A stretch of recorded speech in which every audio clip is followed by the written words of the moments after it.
വിശദമായി നോക്കാം. തമിഴ്നാട്ടിൽ വാഹനാപകടത്തിൽ നടൻ ഷൈൻ ടോം ചാക്കോയുടെ അച്ഛൻ മരിച്ചു. ധർമ്മപുരിയിലാണ് ഷൈനും കുടുംബവും സഞ്ചരിച്ച വാഹനം അപകടത്തിൽപ്പെട്ടത്. ഷൈനും അമ്മയ്ക്കും പരുക്കുണ്ട്. കുടുംബവുമായി ബംഗളൂരുവിലേക്ക് പോവുകയായിരുന്നു. അപ്പോഴാണ് അപകടം സംഭവിച്ചത്. നവമി ദിനേശ് കൂടുതൽ വിവരങ്ങൾ നൽകും. നവമി, എങ്ങനെയാണ് ഈ അപകടം സംഭവിച്ചത് എന്നതുമായി ബന്ധപ്പെട്ട് കൂടുതൽ വിവരങ്ങൾ ലഭിക്കുന്നുണ്ടോ? അതോടൊപ്പം വാഹനത്തിൽ ആരൊക്കെയുണ്ടായിരുന്നു? ഷൈനിന്റെ പരുക്ക് എത്രത്തോളം ഗുരുതരമാണ്?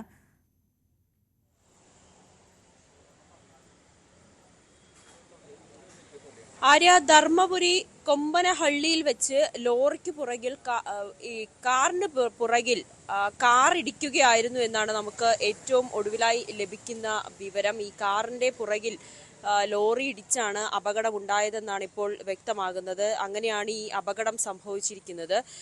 എന്തായാലും വലിയ വിഷമിപ്പിക്കുന്ന ഒരു വാർത്ത കൂടിയാണ് ഈ പുറത്തേക്ക് വരുന്നത്. കൊമ്പനഹള്ളി, അത് ബാംഗ്ലൂരിലേക്ക് ഇവർ പോവുകയായിരുന്നു. ബാംഗ്ലൂരിലേക്ക് പോകുന്നതിനിടയിൽ വെച്ചാണ് ഈ സംഭവം ഉണ്ടായത്. ധർമ്മപുരി ആശുപത്രിയിലേക്ക് ഇവരെ പ്രവേശിപ്പിച്ചിട്ടുണ്ട്. ഷൈൻ ടോം ചാക്കോയുടെ കൈക്ക് ഒടിവ് സംഭവിച്ചു. ഇതിന്റെ ശസ്ത്രക്രിയയ്ക്ക് വേണ്ടിയിട്ട് ആശുപത്രിയിൽ പ്രവേശിപ്പിച്ചു. അമ്മയ്ക്ക് മറ്റ് വലിയ ബുദ്ധിമുട്ടൊന്നും ഉണ്ടായില്ല, ചെറിയ പരിക്ക് മാത്രമേ ഉള്ളൂ എന്നാണ് അറിയാൻ കഴിയുന്നത്. ഒരു ഷൈൻ ടോം ചാക്കോയുടെ തന്നെ പേഴ്സണൽ അസിസ്റ്റന്റ് കൂടി വാഹനത്തിൽ ഉണ്ടായിരുന്നു എന്നാണ് നമുക്ക് അടുത്ത വൃത്തങ്ങളുമായി ബന്ധപ്പെടുമ്പോൾ മനസ്സിലാകുന്നത്. അത് കുറച്ചുകൂടി സ്ഥിരീകരിക്കേണ്ടിയിരിക്കുന്നു. 4 പേരടങ്ങുന്ന സംഘമാണ് ഇവർ പുറപ്പെട്ടത്. മറ്റേ ആരൊക്കെ ഉണ്ടായിരുന്നു എന്നതിൽ അമ്മയും അച്ഛനും ഷൈനും ഉണ്ടായിരുന്നു എന്ന് സ്ഥിരീകരിക്കുന്നുണ്ട്. കൂടെ ഉണ്ടായിരുന്ന മറ്റ് പേഴ്സണൽ അസിസ്റ്റന്റ് ആണെന്നൊക്കെ വിവരം ലഭിക്കുന്നുണ്ട്. എന്തായാലും അത് കുറച്ചുകൂടി വ്യക്തമാകേണ്ടതുണ്ട്. വാഹനത്തിന്റെ, ഈ കാറിന്റെ പിറകിൽ ലോറി ഇടിക്കുകയായിരുന്നു. നമ്മൾ നേരത്തെ ഈ ദൃശ്യങ്ങൾ കണ്ടപ്പോൾ കരുതിയത് വാഹനം ഈ ഡിവൈഡറിലേക്ക് ഇടിച്ചതായിരിക്കുമെന്ന്. അങ്ങനെയാണ് ആ ദൃശ്യങ്ങൾ കാണാൻ കഴിയുന്നത്. പക്ഷെ അങ്ങനെയല്ല, ഒരു ലോറി ഈ കാറിന് പുറകിൽ ഇടിക്കുകയായിരുന്നു. അങ്ങനെയാണ് ഈ അപകടം സംഭവിച്ചത്. ലോറിയുടെ ഇടിയുടെ ആഘാതത്തിൽ വാഹനം ഡിവൈഡറിലേക്ക് ഇടിച്ചു കയറിയതാണ്. ചിലപ്പോൾ പുറകിലായിരിക്കും ഷൈൻ ടോം ചാക്കോയുടെ അച്ഛൻ ഇരുന്നത്. അങ്ങനെ ആയിരിക്കും ഈ അപകടം ഉണ്ടായതെന്നാണ് നമുക്ക് ഇതിൽ നിന്ന് വ്യക്തമാകുന്നത്. അതൊക്കെ കുറച്ചുകൂടി സ്ഥിരീകരണം വരേണ്ടിയിരിക്കുന്നു. എന്തായാലും വലിയ ദുഃഖകരമായിട്ടുള്ള വാർത്തകൾ തന്നെയാണ്. അദ്ദേഹത്തിന്റെ ബന്ധുക്കളും അടുത്ത സുഹൃത്തുക്കളും ഒക്കെ ഈ ആശുപത്രിയിലേക്ക് പുറപ്പെട്ടിട്ടുണ്ട്, ധർമ്മപുരിയിലേക്ക് പുറപ്പെട്ടിട്ടുണ്ട്. അവിടെ ചെന്നതിന് ശേഷമായിരിക്കും ബാക്കി കാര്യങ്ങളിലൊക്കെ ഒരു വ്യക്തത കൈവരികയുള്ളൂ. ഈ പിതാവ് ചാക്കോ, അദ്ദേഹത്തിനെ നമുക്ക് എല്ലാവർക്കും അറിയാം. ഈ ഷൈൻ ടോം ചാക്കോയുടെ വിവാദ വിഷയങ്ങളൊക്കെ നിലനിന്നിരുന്ന സമയത്ത് ഈ ഷൈൻ ടോം ചാക്കോയെ സംരക്ഷിച്ചുകൊണ്ട്, അല്ലെങ്കിൽ ഷൈൻ ടോം ചാക്കോയ്ക്ക് വേണ്ടി പലപ്പോഴും മാധ്യമങ്ങൾക്ക് മുന്നിൽ വന്ന് സംസാരിച്ച വ്യക്തിയായിരുന്നു ചാക്കോ. അദ്ദേഹത്തെ ഈ ലഹരി മുക്ത കേന്ദ്രത്തിലേക്ക് കൊണ്ടുപോയതുമൊക്കെ ഈ പിതാവും അമ്മയും ഒക്കെ ആയിരുന്നു. ഈ വിവാദങ്ങൾക്കൊക്കെ ശേഷം എവിടെ ഷൈൻ ടോം ചാക്കോ ഏത് വേദിയിൽ പ്രത്യക്ഷപ്പെട്ടാലും അവിടെയൊക്കെ പിതാവുണ്ടാകും, സഹോദരനുണ്ടാകും. അങ്ങനെ വലിയ രീതിയിൽ ഷൈൻ ടോം ചാക്കോയ്ക്കൊരു സംരക്ഷണയായി, ഒരു നല്ലൊരു പിന്തുണയുമായി ഒപ്പം ഉണ്ടായിരുന്ന ഒരു വ്യക്തിയാണ് പിതാവ് ചാക്കോ. അദ്ദേഹത്തിന്റെ മരണ വാർത്തയാണ് ഇപ്പോൾ പുറത്തു വരുന്നത്. ഇന്നലെ രാത്രി ഏറെ വൈകിയാണ് ഇവർ ബാംഗ്ലൂരിലേക്ക് പുറപ്പെട്ടത്. രാവിലെ പുലർച്ചെയാണ് ഈ സേലത്ത് നിന്നും കുറച്ച് മാറി ധർമ്മപുരി എന്ന കൊമ്പനഹള്ളി ഭാഗത്ത് വെച്ച് ഈ വാഹനത്തിന് പുറമെ കാറിന് പുറകിൽ ഒരു ലോറി ഇടിച്ചാണ് ഈ അപകടം ഉണ്ടായതെന്നാണ് ഇപ്പോൾ മനസ്സിലാകുന്നത്. എന്തായാലും തികച്ചും ദാരുണമായ, ഏറെ വിഷമിപ്പിക്കുന്ന കാര്യം തന്നെയാണ്. അദ്ദേഹത്തിന്റെ സഹപ്രവർത്തകർക്കൊക്കെ സുപരിചിതനാണ് ഈ പിതാവ്. കാരണം ഈ അടുത്ത കാലത്തൊക്കെ ഷൈൻ ടോം ചാക്കോയുമായി വിളിക്കുമ്പോൾ, ഷൈൻ ടോം ചാക്കോയുമായി ബന്ധപ്പെടുമ്പോഴും അദ്ദേഹം ഓരോ വേദിയിലേക്കൊക്കെ എത്തുമ്പോഴൊക്കെ അച്ഛൻ്റെ പിന്തുണയുണ്ടാകും. അച്ഛനും ഈ സഹപ്രവർത്തകരുമായിട്ടൊക്കെ വലിയ രീതിയിൽ നല്ല ഒരു ബന്ധം പുലർത്തുന്ന വ്യക്തിയാണ്. ഈ ഷൈൻ ടോം ചാക്കോയെ നല്ലൊരു വഴിക്ക് കൊണ്ടുവരാൻ, അതായത് ലഹരിക്ക് അടിമയായ ഈ സിനിമാ സെറ്റുകളിലൊക്കെ വളരെ മോശം രീതിയിൽ പെരുമാറുന്ന ഷൈൻ ടോം ചാക്കോയെ തിരിച്ച് ജീവിതത്തിലേക്ക് കൊണ്ടുവരാൻ ഏറെ പരിശ്രമിച്ച ഒരു വ്യക്തി കൂടിയാണ് ഈ പിതാവ് ചാക്കോ. അദ്ദേഹത്തിന്റെ വേർപാടാണ് ഇപ്പോൾ ഏറ്റവും ഒടുവിലായി തേടിയെത്തിയിരിക്കുന്നത്. സെന്ററിലേക്ക് പോകുന്ന വഴിയാണ് ഈ അപകടം സംഭവിച്ചത് എന്നാണ് നമുക്ക് മനസ്സിലാകുന്നത്, അല്ലേ നവമി?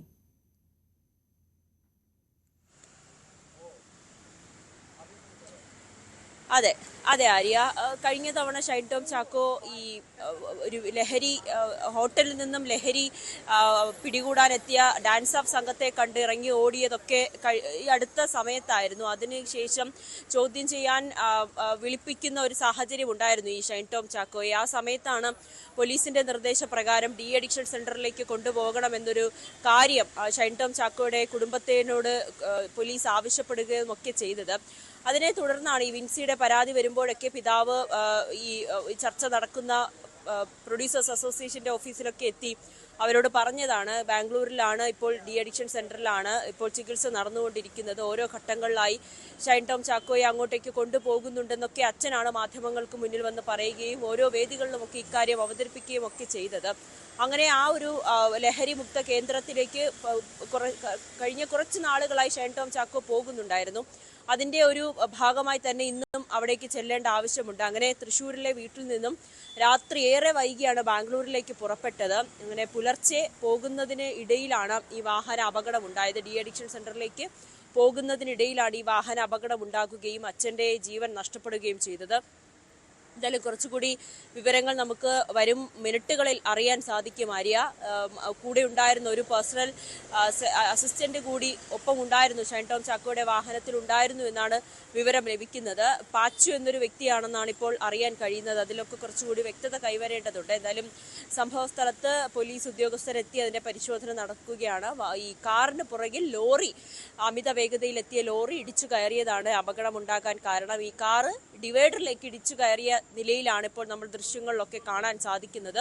അച്ഛൻ തൽക്ഷണം തന്നെ മരിച്ചു എന്നുകൂടി പറയുന്നുണ്ട്. അച്ഛന്റെ മൃതദേഹം ഇപ്പോൾ ധർമ്മപുരിയിലെ ആശുപത്രി മോർച്ചറിയിൽ സൂക്ഷിച്ചിരിക്കുകയാണ്. അവിടെ തന്നെയാണ് ബാക്കി അംഗങ്ങളുമുള്ളത്. ഷൈൻ ടോം ചാക്കോയെയും അവിടുത്തെ ആശുപത്രിയിൽ ശസ്ത്രക്രിയയ്ക്ക്, കയ്യിൽ ഏറ്റ ശസ്ത്രക്രിയയ്ക്ക് വേണ്ടി പ്രവേശിപ്പിച്ചിരിക്കുകയാണ്. ഷൈൻ ടോം ചാക്കോയുടെ സഹപ്രവർത്തകരും അടുത്ത ബന്ധുക്കളുമൊക്കെ ആശുപത്രിയിലേക്ക് തിരിച്ചിട്ടുണ്ടെന്നാണ് അറിയാൻ സാധിക്കുന്നത്. മറ്റ് നടപടിക്രമങ്ങളൊക്കെ അവരവിടെ എത്തിയതിനു ശേഷമായിരിക്കും തീരുമാനിക്കുക. വളരെ വേദനിപ്പിക്കുന്ന, ഞെട്ടിപ്പിക്കുന്ന ഒരു വാർത്ത തന്നെയാണ് ഷൈൻ ടോം ചാക്കോയുടെ പിതാവിൻ്റെ അന്ത്യം. അതും കാരണം ഈ അടുത്ത കാലത്തായി വാർത്തകളിലൊക്കെ നിറഞ്ഞു നിന്ന ഒരു വ്യക്തി കൂടിയാണ് ഷൈൻ ടോം ചാക്കോയും. അദ്ദേഹത്തിൻ്റെ പിതാവ് നേരത്തെ സൂചിപ്പിച്ചതുപോലെ കൊക്കൈൻ കേസിലടക്കം ഷൈൻ ടോം ചാക്കോയെ കുറ്റവിമുക്തനാക്കിയപ്പോൾ മാധ്യമങ്ങൾക്ക് മുന്നിൽ വരികയും തൻ്റെ മകൻ്റെ നിരപരാധിത്വത്തെക്കുറിച്ചൊക്കെ പറയുകയും ചെയ്തൊരു വ്യക്തി കൂടിയാണ് പിതാവ് ചാക്കോ. അതിനുശേഷം പോലീസ് ഉദ്യോഗസ്ഥർ ഈ രണ്ടാമത്തെ ഈ ഹോട്ടൽ മുറിയിൽ നിന്നും ഇറങ്ങി ഓടിയ സംഭവവുമായി ബന്ധപ്പെട്ട് ഷൈൻ ടോം ചാക്കോയുടെ തൃശ്ശൂരത്തെ വീട്ടിലെത്തി പോലീസ് ഉദ്യോഗസ്ഥർ നോട്ടീസ് നൽകുമ്പോൾ ആ നോട്ടീസ് കൈപ്പറ്റിയത് പിതാവ് ചാക്കോയായിരുന്നു. അതിനുശേഷം മാധ്യമങ്ങളോട് വന്ന് ഷൈൻ ടോം ചാക്കോ ചോദ്യം ചെയ്യലിന് ഹാജരാകും. ഏത് നടപടിക്രമങ്ങൾ അല്ലെങ്കിൽ ഏത് നിയമ നടപടികളിലും ഷൈൻ ടോം ചാക്കോ ഉണ്ടാകും. ഷൈൻ ടോം ചാക്കോ എങ്ങോട്ടും ഒളിച്ചോടുന്നില്ല. മാധ്യമങ്ങൾ അദ്ദേഹത്തെ വേട്ടയാടുകയാണെന്ന് പല കാര്യങ്ങളും പിതാവ് മാധ്യമങ്ങളോട് വ്യക്തമാക്കുകയും ചെയ്തിരുന്നു. അങ്ങനെ വളരെ സുപരിചിതനായ ഒരു വ്യക്തി കൂടിയാണ് ഇപ്പോൾ ഈ അപകടത്തിൽ മരണപ്പെട്ടിരിക്കുന്നത്. ഏറെ വേദനിപ്പിക്കുന്നതാണ് ആ കുടുംബത്തെ സംബന്ധിച്ച്. ഷൈൻ ടോം ചാക്കോയെ സംബന്ധിച്ച് അത്രയേറെ പിന്തുണയുമായി ഷൈൻ ടോം ചാക്കോയുടെ ഒപ്പം നിൽക്കുന്ന, ഒരു നട്ടെല്ലായി നിൽക്കുന്ന ഒരു വ്യക്തി കൂടിയായിരുന്നു ഈ പിതാവ് ചാക്കോ. അദ്ദേഹത്തിൻ്റെ ഓരോ വീഴ്ചകളിലും ഓരോ പ്രതിസന്ധി ഘട്ടങ്ങളിലും ആ കുടുംബം ഒന്നിച്ചുണ്ടായിരുന്നു. ഒന്നടങ്കം തന്നെയാണ് ഈ വിവാദങ്ങളെല്ലാം നേരിട്ടതും മാധ്യമങ്ങളോട് വിശദീകരണം നൽകിയതുമൊക്കെ. ആ ഒരു വ്യക്തിയാണ് ഇപ്പോൾ അപകടത്തിൽ മരിച്ചിരിക്കുന്നത്. എന്തായാലും ഏറെ വിഷമിപ്പിക്കുന്ന ഒരു കാര്യം കൂടിയാണ് ആര്യ ഇത്. ബാക്കിയുള്ള നടപടിക്രമങ്ങൾ, ഈ മൃതദേഹം വീട്ടിലേക്ക് എത്തിക്കുന്നത് അടക്കമുള്ള കാര്യങ്ങളിലൊക്കെ നമുക്ക് കുറച്ചുകൂടി വ്യക്തത വരേണ്ടതുണ്ട്. അദ്ദേഹത്തിന്റെ ബന്ധുക്കളും സുഹൃത്തുക്കളും ഒക്കെ ഈ ആശുപത്രിയിലേക്ക് പുറപ്പെട്ടിട്ടുണ്ട്. ആര്യ, നവമി ദിനേശാണ് വിവരങ്ങൾ പങ്കുവച്ചുകൊണ്ടിരിക്കുന്നത്. അതീവ ദുഃഖകരമായ ഒരു വാർത്തയാണ് ഈ ഘട്ടത്തിൽ നമ്മളെ തേടി എത്തിയിരിക്കുന്നത്. കാർ അപകടത്തിലാണ് നടൻ ഷൈൻ ടോം ചാക്കോയുടെ പിതാവ് ചാക്കോ മരിച്ചിരിക്കുന്നു എന്ന വാർത്ത വരുന്നത്. ഷൈനിനും അമ്മയ്ക്കും പരിക്കുണ്ട്. വാഹനത്തിൽ അസിസ്റ്റന്റ് ഉണ്ടായിരുന്നു എന്നാണ് മനസ്സിലാക്കുന്നത്. ലോറി വാഹനത്തിൽ ഇടിക്കുകയായിരുന്നു എന്നാണ് പ്രാഥമികമായി ഇപ്പോൾ ലഭിക്കുന്ന വിവരം. എന്തായാലും ഷൈനിൻ്റെ പരുക്ക് അത്രത്തോളം ഗുരുതരമല്ല എന്നാണ് മനസ്സിലാക്കുന്നത്. ഷൈനിൻ്റെ കൈക്കാണ് പരിക്കേറ്റിട്ടുള്ളത്. അടിയന്തരമായ ഒരു ശസ്ത്രക്രിയയ്ക്ക് വിധേയനാകുന്നു എന്നും കൂടി വിവരങ്ങൾ വരുന്നുണ്ട്. സേലത്തെ ആശുപത്രിയിൽ നിന്ന് സഹപ്രവർത്തകരും അടുത്ത ബന്ധുക്കളുമെല്ലാം ഇപ്പോൾ ആശുപത്രിയിലേക്ക് പുറപ്പെട്ടിട്ടുണ്ട്. അവിടെ എത്തിയതിനു ശേഷമായിരിക്കും മറ്റ് നടപടിക്രമങ്ങളുടെയൊക്കെ വിശദാംശങ്ങൾ നമുക്ക് ലഭിക്കുകയുള്ളൂ. നവമി നേരത്തെ സൂചിപ്പിച്ചതുപോലെ തന്നെ എല്ലാ പ്രതിസന്ധി ഘട്ടത്തിലും ഷൈനോടൊപ്പം എപ്പോഴും നിഴലായി കരുത്തായി ഉണ്ടായിരുന്ന വ്യക്തി കൂടിയാണ്. അത്തരത്തിൽ സിനിമാ മേഖലയിലുള്ളവർക്കും പ്രേക്ഷകർക്കുമെല്ലാം സുപരിചിതൻ കൂടിയാണ് ഇപ്പോൾ വാഹനാപകടത്തിൽ മരിച്ച ഷൈൻ ടോം ചാക്കോയുടെ പിതാവ് ചാക്കോ. മറ്റു വാർത്തകൾ കൂടി നമുക്ക് നോക്കാം. വ്യാജ പോക്സോ കേസ് പ്രചരിപ്പിച്ച് വിദ്യാർത്ഥിനിയെ മാനസികമായി പീഡിപ്പിച്ച അധ്യാപികയ്ക്കെതിരെ പോക്സോ കേസ്. RRVHSSലെ അധ്യാപികയായ CR ചന്ദ്രലേഖയ്ക്കെതിരെയാണ് പോക്സോ കേസ്. കിളിമാനൂർ പോലീസാണ് കേസെടുത്തത്. സംസ്ഥാന പോലീസ് മേധാവിക്ക് ഉൾപ്പെടെ ലഭിച്ച പരാതിയുടെ അടിസ്ഥാനത്തിലാണ് നടപടി. ഡാൻ കുര്യൻ കൂടുതൽ വിവരങ്ങളുമായി ചേരുകയാണ്. ഡാൻ, നമ്മൾ നേരത്തെ ഈ വാർത്ത പുറത്തേക്ക് എത്തിച്ചപ്പോൾ തന്നെ പറഞ്ഞതാണ്, ഒരു അധ്യാപികയായി ഇരിക്കാൻ ഒരിക്കലും യോഗ്യതയില്ലാത്ത ഒരു വ്യക്തിയാണ് എന്ന് പറയാം. കാരണം ഒരു പെൺകുട്ടിയുടെ ജീവിതം അത്രത്തോളം, തൻ്റെ വിദ്യാർത്ഥിനിയുടെ ജീവിതം സഹപ്രവർത്തകരുമായുള്ള കുടിപ്പകയുടെ പേരിൽ അത്രത്തോളം താറുമാറാക്കിയ അധ്യാപികയാണ്. ഇപ്പോൾ ആ അധ്യാപികയ്ക്കെതിരെ പോക്സോ കേസ് വന്നിരിക്കുന്നു. നിയമ നടപടികൾ എങ്ങനെയാണ് പുരോഗമിക്കുന്നത് ഡാൻ?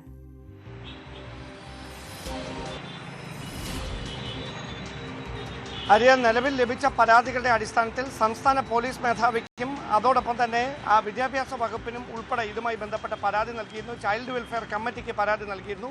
ആ പരാതികളെല്ലാം പരിഗണിച്ചുകൊണ്ടാണ് കിളിമാനൂർ പോലീസ് ഈ കുടുംബം നൽകിയ ആ പരാതിയുടെ അടിസ്ഥാനത്തിൽ, അതായത് ഈ പെൺകുട്ടിയുടെ കുടുംബം നൽകിയ പരാതിയുടെ അടിസ്ഥാനത്തിൽ അധ്യാപിക ചന്ദ്രലേഖയ്ക്കെതിരെ പോക്സോ വകുപ്പുകൾ ചുമത്തിക്കൊണ്ട് കേസ് രജിസ്റ്റർ ചെയ്തിരിക്കുന്നു. നിലവിൽ അവർ അറസ്റ്റിലായിട്ടില്ല. പക്ഷേ അടിയന്തരമായി അവരുടെ ഈ മൊഴിയെടുക്കും. ഈ എന്താണ് സംഭവിച്ചത് എന്ന് അറിയുന്നതിന് വേണ്ടി പ്രാഥമികമായി ലഭിക്കുന്ന സൂചനകൾ അനുസരിച്ച് 4 മാസമായി ഈ വിദ്യാർത്ഥിനി സ്കൂളിൽ എത്തിയിരുന്നില്ല. അവർക്ക് ഈ സൈലന്റ് ഫിറ്റ്സ് എന്ന ഒരു അസുഖബാധിതയായി ചികിത്സയിൽ തുടരുകയായിരുന്നു. പക്ഷേ അതിനിടയിലാണ് ഈ വിവാദങ്ങൾക്ക് വഴിവെച്ച സംഭവം ഉണ്ടായിരിക്കുന്നത്. സ്കൂളിൽ 2 ചേരികളായി അധ്യാപകർ തിരിയുന്ന ഒരു സാഹചര്യം.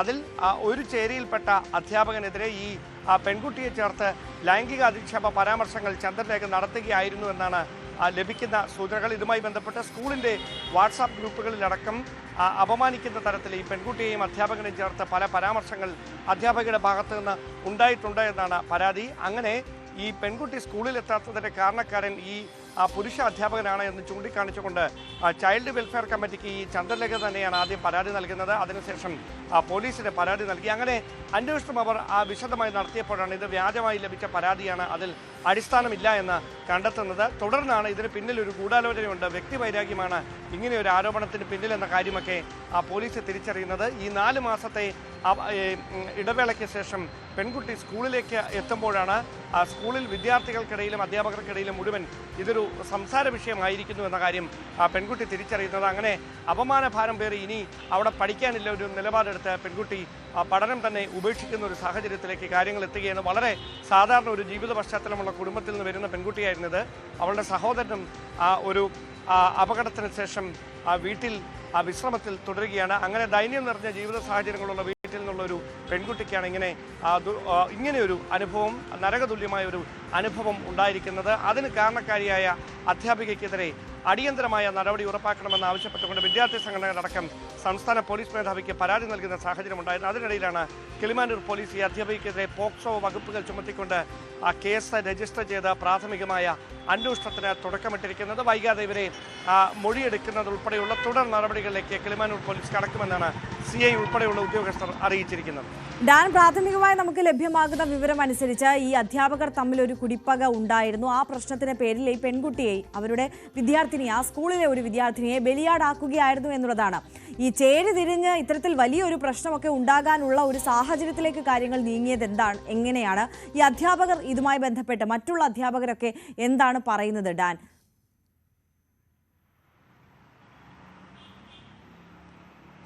മറ്റ് അധ്യാപകർക്ക് ഇതുമായി ബന്ധപ്പെട്ട് കൂടുതൽ വിശദാംശങ്ങൾ പങ്കുവെക്കാൻ അവരാരും തയ്യാറായിട്ടില്ല. മാത്രമല്ല ഇന്ന് അവധി ദിവസം കൂടിയാണ്. അതുകൊണ്ട് ഈ 2 വിഭാഗങ്ങളായി തിരിഞ്ഞ അധ്യാപകർക്കിടയിൽ അവിടെ ഒരു ചേരിതിരിവുണ്ടായിരുന്നു, ഒരു കുടിപ്പക നിലനിന്നിരുന്നു.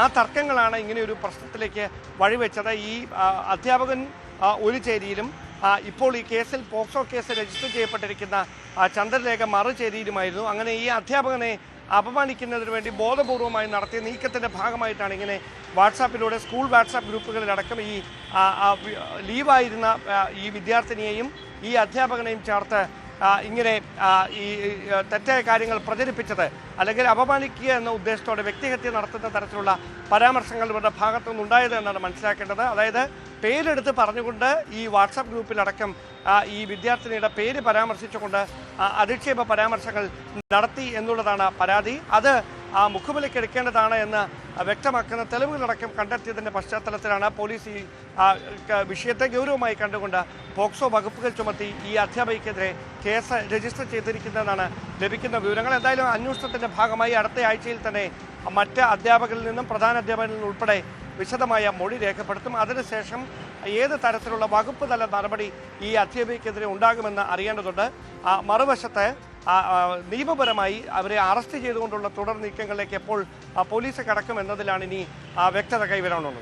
ഡാൻ, കുടുംബവും നിയമപരമായി മുന്നോട്ട് പോകുന്നുണ്ട്. വിദ്യാർത്ഥി സംഘടനകൾ മാത്രമല്ല, മുഖ്യമന്ത്രിക്കടക്കം കുടുംബം പരാതി നൽകിയിട്ടുണ്ട് എന്നാണല്ലോ മനസ്സിലാക്കുന്നത്.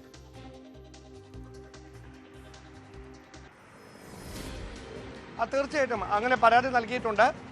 അങ്ങനെ ഒരു പരാതിയുടെ അടിസ്ഥാനത്തിലാണ് അതിനെപ്പറ്റി വിശദമായ അന്വേഷണം കിളിമാനൂർ പോലീസ് ആരംഭിച്ചത്. അതിനിടയിലാണ് സംസ്ഥാന പോലീസ് മേധാവിക്കും സമാനമായ പരാതി ലഭിക്കുന്ന ഒരു സാഹചര്യം ഉണ്ടാകുന്നത്.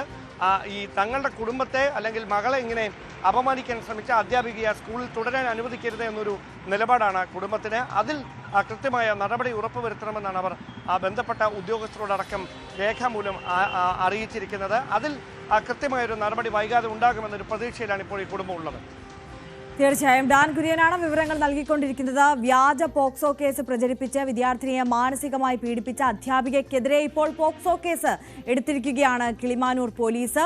കിളിമാനൂർ രാജാ രവിവർമ്മ ഹയർ സെക്കൻഡറി സ്കൂളിലെ അധ്യാപികയായ CR ചന്ദ്രലേഖയ്ക്കെതിരെയാണ് പോക്സോ കേസ്. ഇവർ അധ്യാപകർ തമ്മിൽ ചേരി തിരിഞ്ഞ് പ്രശ്നങ്ങൾ നിലനിന്നിരുന്നു. അതിന്റെ ഭാഗമായ ആ കുടിപ്പകയുടെ ഭാഗമായിട്ടാണ് ഒരു പെൺകുട്ടിയെ, അവരുടെ തന്നെ വിദ്യാർത്ഥിനിയായ +1 വിദ്യാർത്ഥിനിയെ ഇത്തരത്തിൽ ഒരു വ്യാജ പോക്സോ കേസ് ചമച്ച് അതിലൊരു ബലിയാടാക്കിയിരിക്കുന്നത്.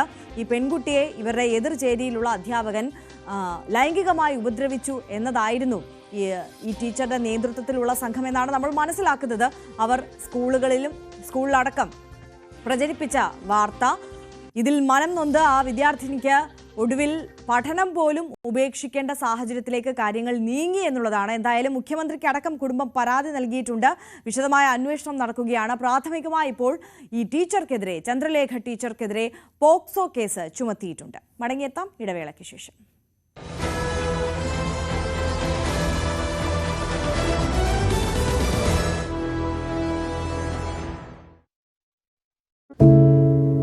ഒരു മാധ്യമ പ്രവർത്തക എന്ന നിലയ്ക്ക് ഇപ്പോൾ ഏറ്റവും കൂടുതൽ കൈകാര്യം ചെയ്യേണ്ടി വരുന്നത് ലഹരിയുമായി ബന്ധപ്പെട്ട വാർത്തകളാണ്. കൊച്ചുകുട്ടികൾ മുതൽ യുവാക്കൾ വരെ എല്ലാവരും ഉൾപ്പെട്ടിരിക്കുന്ന ലഹരിയുടെ ഒരു വല. എന്താണ് നമ്മുടെ യുവതലമുറയ്ക്ക് സംഭവിക്കുന്നത് എന്നൊക്കെ എല്ലാവരും ചോദിച്ചു കാണും.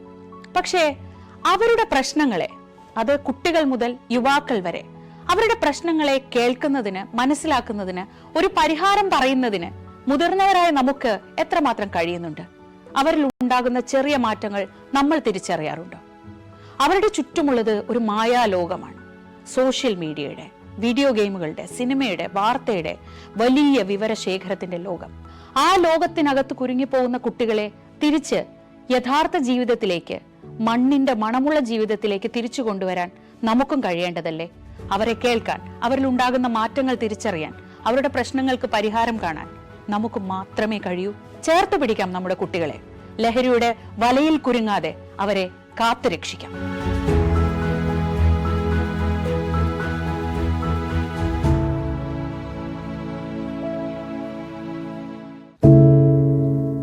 എന്തുപറ്റി നമ്മുടെ നാടിന് എന്ന് ചോദിച്ചു പോകുന്ന കാര്യങ്ങളാണ് ഇപ്പോൾ സംഭവിക്കുന്നത്. എന്തൊക്കെയാണ് നമ്മുടെ യുവതലമുറ തെരുവുകളിൽ കാട്ടിക്കൂട്ടുന്നത്? കൊല്ലാൻ പോലും മടികാട്ടാത്ത ഇവർ സ്വബോധത്താൽ ഇങ്ങനെയൊന്നും ചെയ്യില്ല. നാടിന്റെ അഭിമാനമായി വളരേണ്ട യുവത്വത്തെ ഇങ്ങനെ പോകാൻ അനുവദിച്ചുകൂടാ. നമ്മൾ ഓരോരുത്തരും മാതാപിതാക്കൾ കൂടിയാണ്. നേർവഴിക്ക് നടത്താൻ, തെറ്റുകൾ പറഞ്ഞു മനസ്സിലാക്കാൻ നമുക്ക് കഴിയണം. ഇപ്പോഴത്തെ അക്രമ സംഭവങ്ങളിൽ 99% ലഹരിയുടെ, പ്രത്യേകിച്ച് ഗുരുതരമായ ആരോഗ്യ പ്രശ്നങ്ങളിലേക്ക് കൊണ്ടുവന്നെത്തിക്കുന്ന ഡ്രഗ്സിന്റെ ഉപയോഗമുണ്ടെന്ന് മനസ്സിലാക്കിയിട്ടുണ്ട്. ഇത് നിസ്സാരമല്ല. കണ്ടില്ലെന്ന് നടിക്കാൻ ആർക്കുമാവില്ല. ജീവിതം ഒട്ടേറെ ബാക്കിയുണ്ടെന്ന് യുവതലമുറ മനസ്സിലാക്കണം. സ്നേഹിക്കാൻ, സർഗാത്മകത, ലഹരിയുടെ സഹായമില്ലാതെ വളർത്താൻ അവർക്ക് കഴിയണം. നിയമത്തിന്റെ ശക്തി അവരെ ബോധ്യപ്പെടുത്തണം. Say no to drugs, a big yes to life.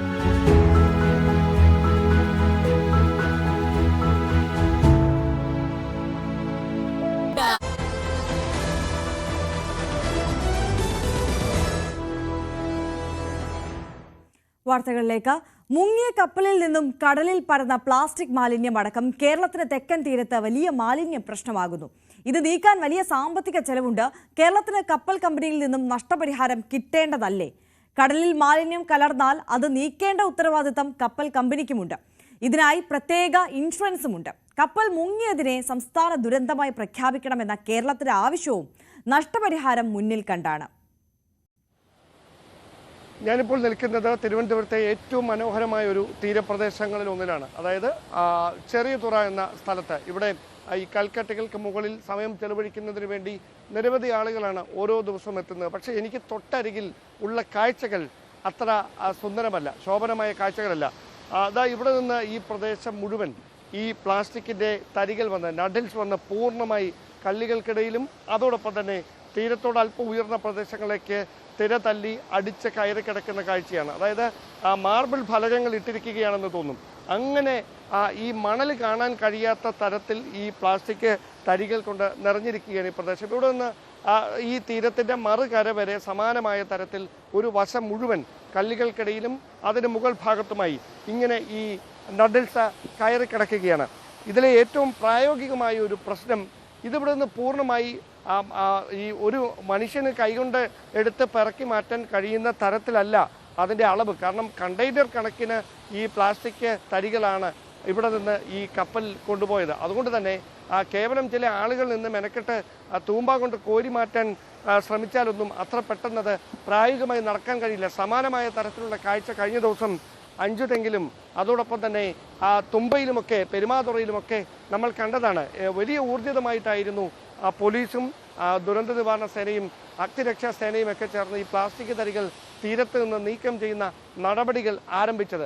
ഓരോ 100 മീറ്ററായി ഈ സ്ഥലത്തെ തിരിച്ചുകൊണ്ട് അവിടെയുള്ള തരികൾ പൂർണ്ണമായി എടുത്തു മാറ്റുന്നതിന് വേണ്ടി ചാക്കുകൾ കൊണ്ടുവന്നു. സുരക്ഷിതമായി കൈകൊണ്ട് തൊടാതെ അത് മാറ്റുന്നതിന് വേണ്ടി മറ്റ് സംവിധാനങ്ങൾ ഒരുക്കി. പക്ഷേ അങ്ങനെ 2-3 ദിവസത്തിന് അപ്പുറം ആ നടപടികളുമായി അവർക്ക് മുമ്പോട്ട് പോകാൻ കഴിഞ്ഞില്ല എന്നതാണ് ശ്രദ്ധേയം. അതായത് മുഖ്യമന്ത്രിയുടെ നിർദ്ദേശത്തെ തുടർന്ന് ചീഫ് സെക്രട്ടറി തന്നെ നേരിട്ട് മേൽനോട്ടം വഹിച്ച് തിരുവനന്തപുരം, ആലപ്പുഴ, പത്തനംതിട്ട, തിരുവനന്തപുരം, ആലപ്പുഴ ജില്ലാ കളക്ടർമാരുമായി പ്രത്യേക ചർച്ച നടത്തിയതിനു ശേഷം തുടക്കമിട്ട ഒരു രക്ഷാദൗത്യമാണ് ഇങ്ങനെ പാതിവഴിയിൽ അനിശ്ചിതത്വത്തിലായി നിൽക്കുന്നത്. ഈ കാഴ്ചകൾ നമുക്ക് പേടി തോന്നും. കാരണം ഇങ്ങനെ ഈ തരികൾ ഇവിടെ നിന്ന് നീക്കം ചെയ്യാതെ കിടന്നാൽ ഇവിടുത്തെ മത്സ്യസമ്പത്തിനെ അടക്കം അത് ഏത് തരത്തിലായിരിക്കും ബാധിക്കുക എന്ന ആശങ്ക മത്സ്യത്തൊഴിലാളികൾ ഏതാനും ദിവസങ്ങളായി പങ്കുവെച്ചുകൊണ്ടിരിക്കുകയാണ്. അതുകൊണ്ട് ഇനിയെങ്കിലും ഈ വിഷയത്തിൽ ഒരു നടപടിയിലേക്ക് ഊർജിതമായി കടക്കാൻ തയ്യാറായില്ല എങ്കിൽ കാത്തിരിക്കുന്നത് വലിയ പാരിസ്ഥിതിക പ്രത്യാഘാതങ്ങളായിരിക്കുമെന്ന കാര്യത്തിൽ യാതൊരു സംശയവും വേണ്ട.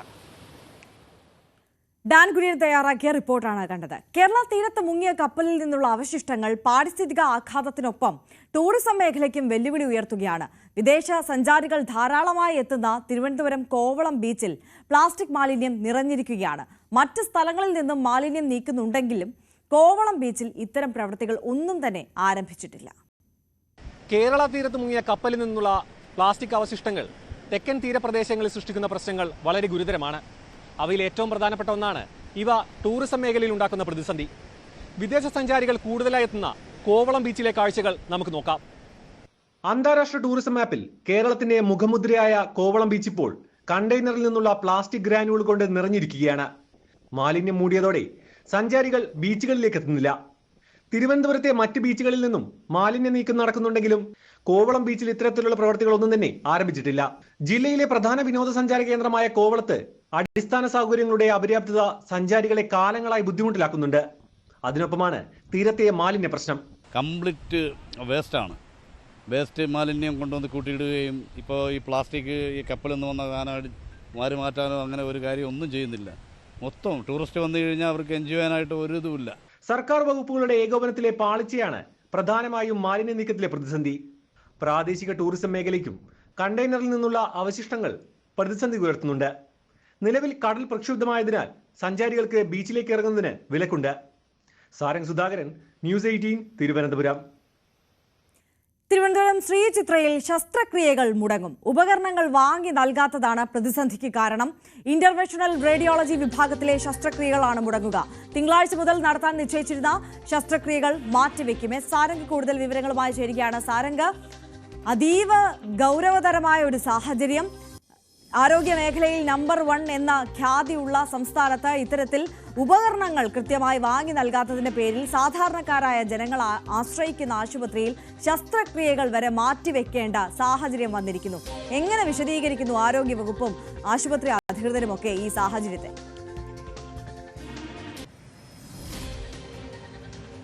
തീർച്ചയായും സർക്കാർ മേഖലയിൽ ഇത്തരത്തിലുള്ള ഒരു പ്രതിസന്ധി, അതായത് ശസ്ത്രക്രിയ ഉപകരണങ്ങൾ വാങ്ങി നൽകാത്തതിന്റെ പേരിലുള്ള പ്രശ്നങ്ങൾ മുൻപും നമ്മൾ കണ്ടിട്ടുണ്ട്. കോഴിക്കോട് മെഡിക്കൽ കോളേജിലും അതേപോലെ തന്നെ തിരുവനന്തപുരം മെഡിക്കൽ കോളേജിലും കാത്ത് ലാബ്, കാർഡിയോളജി വിഭാഗങ്ങളിൽ ശസ്ത്രക്രിയകൾ ഇതിനു മുൻപേ നിർത്തിവെക്കേണ്ട സാഹചര്യം ഉണ്ടായിരുന്നു. അതേപോലെ തന്നെ ഒരു സാഹചര്യമാണ് ശ്രീചിത്ര ആശുപത്രിയിലും ഇപ്പോൾ വന്നിരിക്കുന്നത്. കാരണം കഴിഞ്ഞ 2023 നവംബർ തൊട്ട് നമുക്ക് ലഭിച്ച കത്ത് പ്രകാരം 2023 നവംബർ മുതൽ ഈ ശസ്ത്രക്രിയാ ഉപകരണങ്ങളുടെ അഭാവം, അതായത് അവയുടെ ലഭ്യതക്കുറവ് സംബന്ധിച്ചിട്ടുള്ള കത്തും കാര്യങ്ങളൊക്കെ മാനേജ്മെന്റും മറ്റും നൽകിയിരുന്നു. അന്ന് തൊട്ടുള്ള പ്രശ്നമാണ് ഇപ്പോൾ ഈ ശസ്ത്രക്രിയ മുടങ്ങുന്ന രീതിയിലേക്ക് കാര്യങ്ങൾ എത്തിയിരിക്കുന്നത്. കാരണം ഇന്റർവെൻഷൻ റേഡിയോളജി, കാര്യമായിട്ട് പറയുകയാണെന്നുണ്ടെങ്കിൽ പെരിഫറൽ കേസുകൾ, അതായത് കാർഡിയോളജി വിഭാഗം, ഹൃദയ സംബന്ധമായ ആൻജിയോഗ്രാം, ആൻജിയോപ്ലാസ്റ്റി എന്നിവ ചെയ്യാൻ ഉപയോഗിക്കുന്ന ഉപകരണങ്ങളാണ് ഇപ്പോൾ നിലവിൽ ലഭ്യതക്കുറവ് മൂലം ഇത്തരത്തിലുള്ള ശസ്ത്രക്രിയകൾ മാറ്റിവെക്കുന്നത്. നിലവിലുള്ള വിവരമനുസരിച്ച് അടുത്ത ആഴ്ച മുതൽ ഇത്തരത്തിലുള്ള ശസ്ത്രക്രിയകൾ മാറ്റിവെക്കേണ്ടത്, അതായത് മുൻകൂറായിട്ട് ഡേറ്റ് ലഭിച്ച രോഗികളാണ് ഇങ്ങനെ ദിവസം കാത്തിരുന്ന് ഇത്തരത്തിലുള്ള ശസ്ത്രക്രിയകൾ മറ്റും കാത്തിരുന്ന് ചെയ്യുന്നവരാണ് ഇതിൽ ഭൂരിഭാഗം പേരും. അതിനൊപ്പം തന്നെ അടിയന്തരമായി വരുന്ന ശസ്ത്രക്രിയകൾ, അതായത് എമർജൻസി കേസുകളും മറ്റും ഇത്തരത്തിൽ ഹോസ്പിറ്റലിൽ അഡ്മിറ്റ് ചെയ്യാൻ പറ്റാത്ത, അതായത് ശസ്ത്രക്രിയക്ക് വിധേയമാക്കാൻ പറ്റാത്തൊരു സാഹചര്യം നിലവിലുണ്ട്.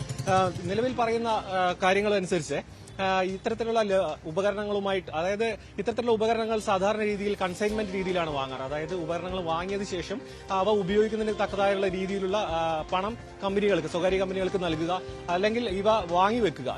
സാധാരണ രീതിയിൽ ഗവൺമെന്റ് ആശുപത്രിയിൽ കൺസൈൻമെന്റ് രീതിയാണ് പിന്തുടർന്നു വരുന്നത്. ഇത്തരത്തിലുള്ള കൺസൈൻമെന്റ് രീതികളുള്ള ഒരു പ്രശ്നം എന്ന് പറഞ്ഞാൽ ഇവ വാങ്ങിയതിനു ശേഷം ധാരാളമായിട്ടുള്ള വർഷങ്ങളോളമുള്ള കുടിശ്ശിക ഇത്തരം സ്വകാര്യ കമ്പനികൾക്ക് നൽകാനുണ്ടാവും. അത്തരത്തിലുള്ള പ്രശ്നമായിരുന്നു കോഴിക്കോട് മെഡിക്കൽ കോളേജിലും അതേപോലെ തന്നെ മറ്റ് ഗവൺമെന്റ് ഹോസ്പിറ്റലുകളും നമ്മൾ മുൻപ് കണ്ടിട്ടുള്ളത്. കാർഡിയോളജി വിഭാഗത്തിലും മറ്റും ശസ്ത്രക്രിയകൾ കുറേ ദിവസം മുടങ്ങിയിരുന്നു. കാത്ത് ലാബ് അടക്കം അടച്ചിടേണ്ട ഒരു സാഹചര്യം ഉണ്ടായിരുന്നു.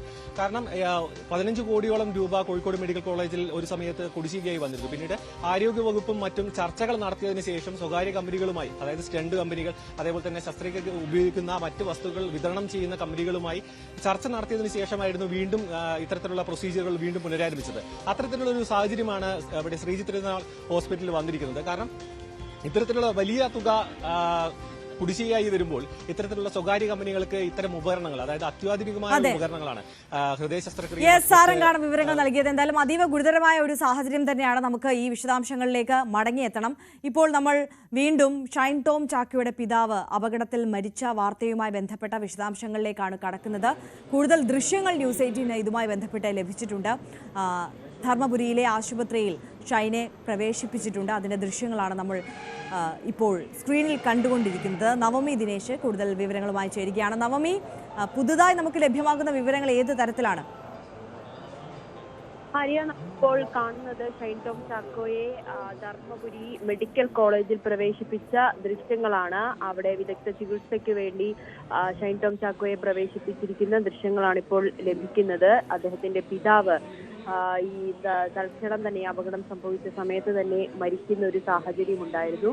അവർ 5 പേരടങ്ങുന്ന സംഘമായിരുന്നു ഈ കാറിൽ ഉണ്ടായിരുന്നത്. ഷൈൻ ടോം ചാക്കോ, പിതാവ് CP ചാക്കോ, അമ്മ മരിയ കാർമൽ, സഹോദരൻ ജോജോ ചാക്കോ, ഇവർ 4 പേരും ഒപ്പം ഷൈൻ ടോം ചാക്കോയുടെ ഡ്രൈവറും പേഴ്സണൽ മാനേജർ കൂടിയായിട്ടുള്ള പാച്ചുവും ഉണ്ടായിരുന്നു ആ വാഹനത്തിൽ. ഇവർ സഞ്ചരിച്ച വാഹനത്തിന്റെ പുറകിൽ ഒരു ലോറി ഇടിച്ചാണ് ഈ അപകടം ഉണ്ടായിരിക്കുന്നത്. എന്തായാലും പിതാവ് തൽക്ഷണം തന്നെ മരിച്ചു എന്നാണ് ലഭിക്കുന്ന വിവരവും. ഇവരെ ബാക്കിയുള്ളവർ ഇപ്പോൾ ആശുപത്രിയിൽ പ്രവേശിപ്പിച്ചിരിക്കുകയാണ്. അതിൽ ഷൈൻ ടോം ചാക്കോയ്ക്ക് കൈക്ക് ഗുരുതരമായി പരിക്കേറ്റിട്ടുണ്ട്. കൈ ഒടിച്ച സാഹചര്യമാണ് ദൃശ്യങ്ങൾ കാണാം. ഷൈൻ ടോം ചാക്കോയുടെ കൈ ഇങ്ങനെ കെട്ടിവെച്ചിരിക്കുന്നത് നമുക്ക് ആ ദൃശ്യങ്ങളിൽ കാണാം. എന്തായാലും സർജറിക്ക് വേണ്ടി ഇപ്പോൾ കയറ്റിയിരിക്കുന്നതെന്ന് കൂടി വിവരം ലഭിക്കുന്നുണ്ട്. ആശുപത്രിയിൽ എത്തിച്ചതിന് ശേഷമുള്ള ദൃശ്യങ്ങളാണ് നമ്മളിപ്പോൾ ന്യൂസ് 18 പ്രേക്ഷകർ കാണുന്നത്. ഷൈൻ ടോം ചാക്കോയുടെ പിതാവ്, ചാക്കോയെ നമുക്ക് സുപരിചിതനായിട്ടുള്ള ഒരു വ്യക്തി കൂടിയാണ്. ഈ ഷൈൻ ടോം ചാക്കോയുടെ വിവാദങ്ങളൊക്കെ നിൽക്കുന്ന സമയത്ത് വലിയ പിന്തുണയുമായി ഷൈൻ ടോം ചാക്കോയ്ക്ക് വലിയ പിന്തുണയുമായി അദ്ദേഹത്തിന് പറയാനുള്ളതെല്ലാം പിതാവ് വഴിയാണ് മാധ്യമങ്ങൾ പലപ്പോഴും അറിയുന്നത്. പിതാവ് വലിയ ഒരു നല്ലൊരു പിന്തുണയുമായി ഒരു ഷൈൻ ടോം ചാക്കോയുടെ നട്ടെല്ലായി തന്നെ ഒപ്പം ഉണ്ടായിരുന്ന ഒരു വ്യക്തി കൂടിയാണ് പിതാവ് ചാക്കോ. അദ്ദേഹത്തിന്റെ വേർപാടാണ് ഇപ്പോൾ ആ കുടുംബത്തെ തേടിയെത്തിയിരിക്കുന്നത്. ഈ അപകടത്തിൽ അദ്ദേഹം തൽക്ഷണം തന്നെ മരിച്ചു എന്നാണ് അറിയാൻ കഴിയുന്നത്. ബാക്കി നടപടിക്രമങ്ങളൊക്കെ അദ്ദേഹത്തിന്റെ ഷൈൻ ടോം ചാക്കോയുടെ സഹപ്രവർത്തകരും ഒപ്പം അടുത്ത ബന്ധുക്കളുമൊക്കെ ഈ ആശുപത്രിയിലേക്ക് തിരിച്ചിട്ടുണ്ട്.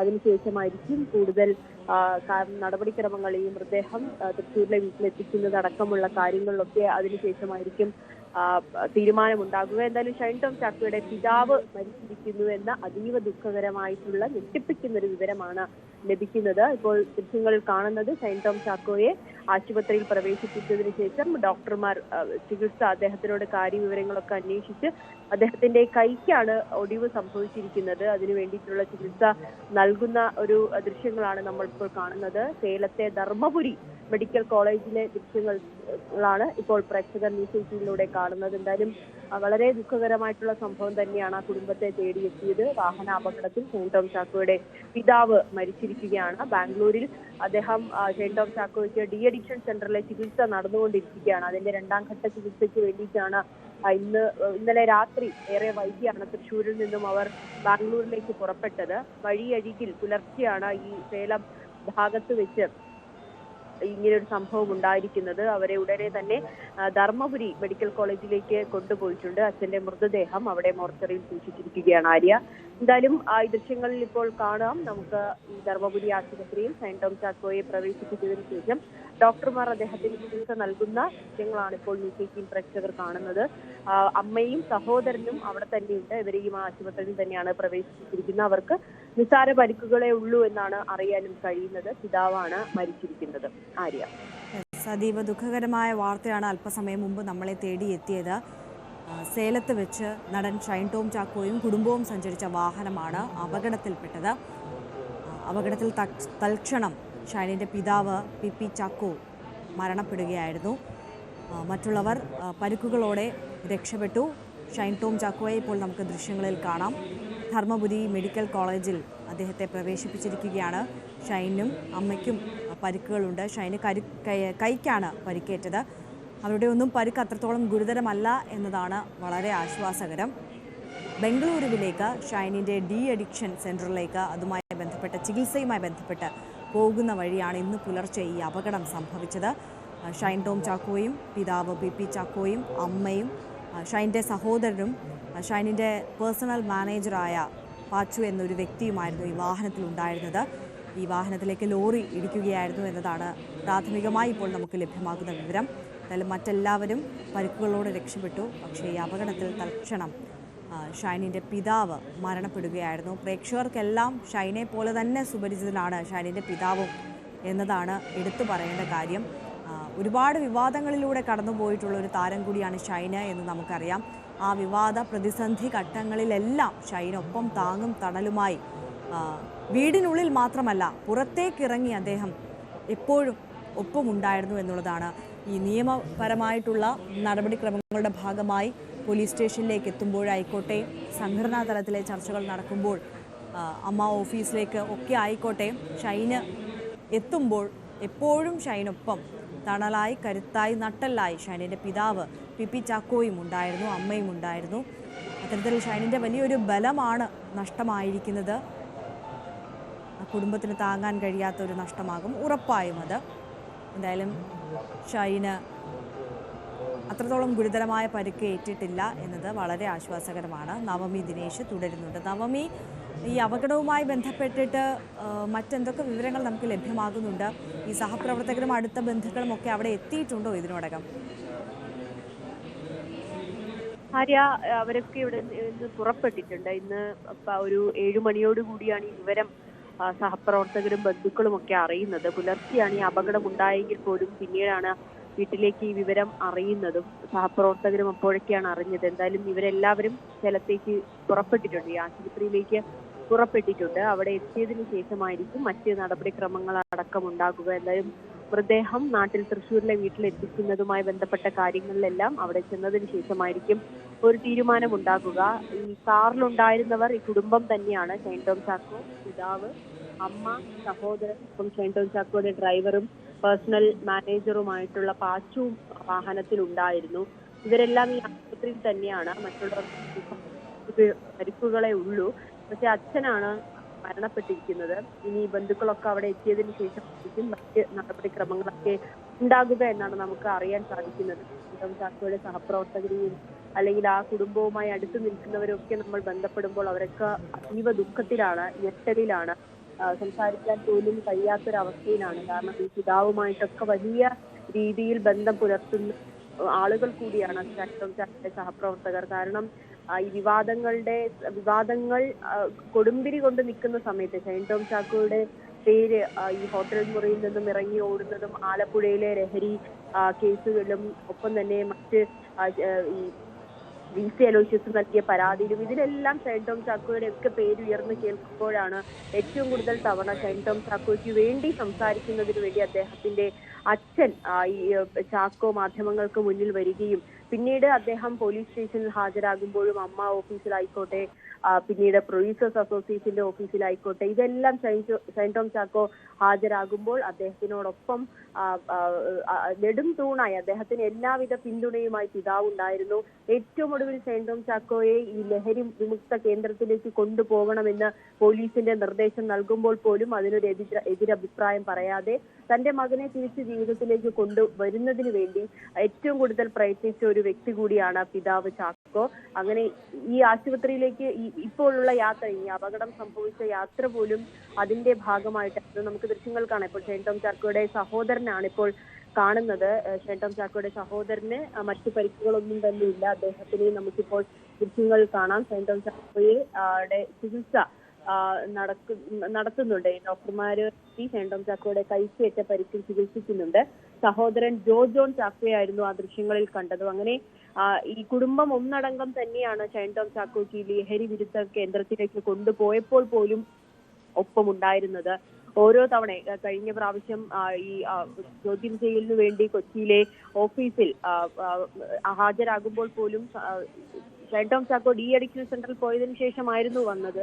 അപ്പോഴും പിതാവും സഹോദരനും കൂടി ഉണ്ടായിരുന്നു. ചോദ്യം ചെയ്യൽ കഴിഞ്ഞ് മടങ്ങുമ്പോൾ സഹോദരൻ ജോൺ ആയിരുന്നു ഷൈനെ കൂട്ടാൻ വന്നത്. അദ്ദേഹവും മാധ്യമങ്ങളോട് സംസാരിച്ചതാണ്. അങ്ങനെ എല്ലാ വിധത്തിലും ഷൈന് പിന്തുണയുമായി ഉണ്ടായിരുന്ന ആളുകളാണ്. അതിൽ ഏറ്റവും പ്രധാനമായി മുന്നിട്ട് നിന്ന് ഷൈൻ ടോം ചാക്കോയ്ക്ക് വേണ്ടി ചികിത്സയ്ക്കായിക്കോട്ടെ, മറ്റു കാര്യങ്ങളിലായിക്കോട്ടെ, ഓരോ VC അലോഷ്യസിന്റെ പരാതിയിലായിക്കോട്ടെ, അതിലൊക്കെ പരിഹരിക്കുന്നതിന് വേണ്ടിയും ഷൈൻ ടോം ചാക്കോയെ നേർവഴിയിലേക്ക്. ശരി നവമി, ഞാനൊന്ന് ഇടപെടുകയാണ്. ഇപ്പോൾ ശ്രീ വേണു, ധർമ്മപുരി സ്വദേശിയാണ് അദ്ദേഹം, നമുക്കൊപ്പം ചേരുകയാണ്. ശ്രീ വേണു, ഈ അപകടവുമായി ബന്ധപ്പെട്ട് താങ്കൾക്ക് എത്രത്തോളം വിവരങ്ങൾ ലഭ്യമാണ്? നമസ്കാരം. നമസ്കാരം, പറഞ്ഞോളൂ. ഹലോ, എന്താ പറഞ്ഞാലും അവിടെ കേരളത്തിന്റെ നല്ല ആക്ടറായ ഷൈൻ ടോം ചാക്കോസ് അച്ഛന്റെ മെഡിക്കലിന് വേണ്ടിയിട്ട് ബാംഗ്ലൂരിലേക്ക് ഇന്നലെ തൃശ്ശൂരിൽ നിന്ന് കാറിൽ പുറപ്പെട്ടതായിരുന്നു. അവര് പുറപ്പെട്ട് ഇന്നലെ രാത്രി അവിടുന്ന് പുറപ്പെട്ട ആൾക്കാര് ധർമ്മപുരി, അതായത് കൃഷ്ണഗിരി കഴിഞ്ഞ് കേരള കഴിഞ്ഞ് സേലം ബാംഗ്ലൂർ വഴി, അതായത് ധർമ്മപുരി എന്ന് പറഞ്ഞ സ്ഥലം, അത് കഴിഞ്ഞിട്ട് പാലക്കോട് വണ്ടി ക്രാസ് ആവുമ്പോ അതില്